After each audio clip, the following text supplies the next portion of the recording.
मराठा आरक्षण पर टिका है भीड़ का रण। मुंडे की विरासत को इस बार मिल रही है कड़ी टक्कर। मराठवाड़ा की भीड़ लोकसभा सीट पर 13 मई को चुनाव है। ये बीजेपी के उम्मीदवार पंकजा मुंडे के लिए प्रतिष्ठा की सीट है। इस सीट से राज्य के बीजेपी के दिग्गज नेता रहे और पंकजा के पिता गोपीनाथ मुंडे और उनकी बहन प्रीतम मुंडे को जीत मिली है। लेकिन इस बार बीजेपी ने प्रीतम का टिकट काट कर पंकजा को उम्मीदवार बनाया है। यहाँ मराठा आरक्षण आंदोलन का बड़ा असर दिख रहा है, इसलिए पंकजा को एनसीपी शरदगढ़ से उम्मीदवार बजरंग सोनावड़े कड़ी टक्कर दे रहे हैं। पिछले चुनाव में बजरंग कांग्रेस से उम्मीदवार थे और उन्होंने प्रीतम को कड़ी टक्कर दी थी। हालांकि मूल एनसीपी राज्य में महायुति के साथ है। शरद पवार ने पिछले रिकॉर्ड देखते हुए उन्हें उम्मीदवार बनाया है। मराठा आरक्षण की आंच में बुरी तरह झुलसे इस इलाके में मराठाओं का वर्चस्व है, जो पंकजा की टेंशन बढ़ाने के लिए काफी है। बीड़ में है मुंडे परिवार का वर्चस्व। गोपीनाथ मुंडे का बीड़ जिले में दबदबा रहा है।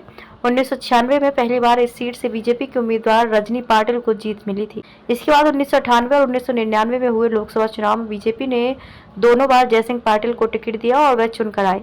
लेकिन 2004 में बीजेपी से टिकट काटने पर जगसिंह एनसीपी से चुनाव लड़े और उन्हें सफलता मिली। इसके बाद इस सीट पर कब्जा करने के लिए बीजेपी ने बीड़ के दिग्गज नेता गोपीनाथ मुंडे को टिकट दिया और वह पार्टी के भरोसे पर खरा उतरे।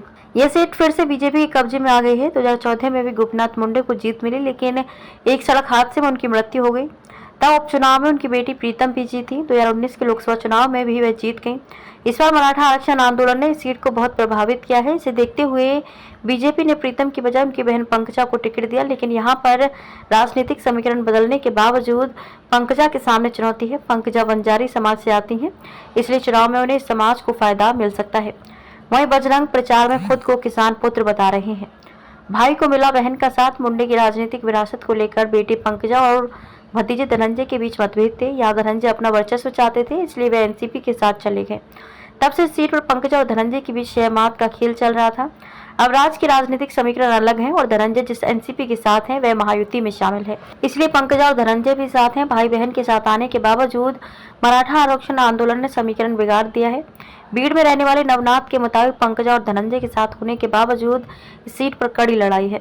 फिलहाल एनसीपी शरदगढ़ के जिस उम्मीदवार के खिलाफ धनंजय चुनाव प्रचार कर रहे हैं, पिछली बार उन्हीं को जिताने के लिए दिन रात एक कर दिया था।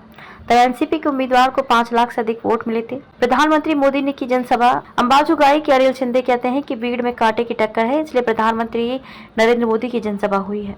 यहाँ पर जिस तरह से मोदी ने अपने भाषण के अंत में कार्यकर्ताओं को घर घर जाकर अपना परिणाम कहने को कहा, उससे संभव है कि पंकजा को चुनाव में लाभ मिले। आंदोलन के समय बंद था इंटरनेट। बीड़ के संजय पाटिल ने कहा कि राज्य में शिवसेना बीजेपी एनसीपी की सरकार है। मराठा आरक्षण को लेकर जिस तरह से सरकार ने कदम उठाए, उससे लोगों में नाराजगी थी। इसके चलते 3-4 दिन तक बीड़ जिला बुरी तरह प्रभावित रहा। प्रशासन को इंटरनेट तक बंद करना पड़ा। इस आंदोलन के चलते बीड़ के विधायक से लेकर सत्ताधारी पार्टी के स्थानीय नेताओं को बहुत नुकसान उठाना पड़ा है।